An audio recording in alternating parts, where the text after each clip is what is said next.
वापस लाया गया है। நண்பர்களே, இன்று பாரதம் வளர்ச்சியோடு கூடவே மரபும் என்ற மந்திரத்தை அடியொற்றி பயணித்து வருகிறது. இன்றைய பாரதம் தனது வரலாற்றின் மீது பெருமிதம் கொண்டிருக்கிறது.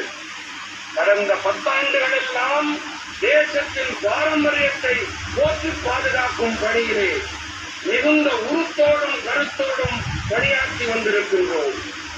தேசத்தின் பண்டைய சிலைகள் மற்றும் கலை சின்னங்கள் இவை களவாடப்பட்டு அயல் நாடுகளில் விற்கப்பட்டு விட்டன.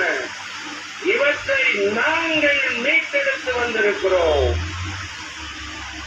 2014 के बाद से 600 से ज्यादा प्राचीन कलाकृतियां, मूर्तियां दुनिया के अलग अलग देशों से